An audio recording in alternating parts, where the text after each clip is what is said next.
Ration கடை புழுங்கல் அரிசியில் மொறுமொறுன்னு தட்டை எப்படி செய்கிறதுன்னு பார்க்கலாம். அதுக்கு 1/2 கிலோ புழுங்கல் அரிசியை 3 மணி நேரம் நல்லா ஊற வச்சு எடுத்துக்கணும். அது கூடவே கடலைப்பருப்பு 4 டேபிள் ஸ்பூன் ஊற வச்சுக்கோங்க.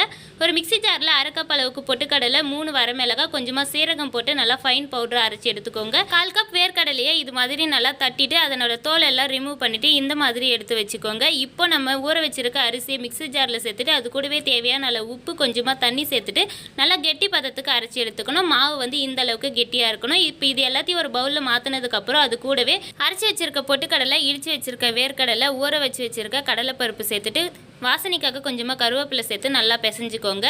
இந்த மாவோட பதம் வந்து இந்த அளவுக்கு இருக்கணும். உங்களுக்கு கொஞ்சம் தண்ணியாக இருந்ததுன்னா நீங்கள் கொஞ்சம் பொட்டுக்கடலை மாவை அதிகமாக சேர்த்துக்கோங்க. இப்போ கவரில் எண்ணெய் தேய்ச்சிட்டு நம்ம ஒரு உருண்டையை வச்சு இது மாதிரி ஒரு பிளேட் வச்சு ப்ரெஸ் பண்ணும்போது நம்மளுக்கு தட்டை வந்து சூப்பராக ரெடி ஆகிடும். இப்போ எண்ணெய் நல்லா காஞ்சதுக்கப்புறம் நம்ம ரெடி பண்ணி வச்சிருக்க தட்டையை இதில் சேர்த்துட்டு எல்லா சைடும் நல்லா பொன்னிறமாக செவந்ததுக்கப்புறம் எடுத்திங்கன்னா கிறிஸ்பியான தட்டை ரெடி ஆகிடும். ட்ரை பண்ணி பாருங்கள்.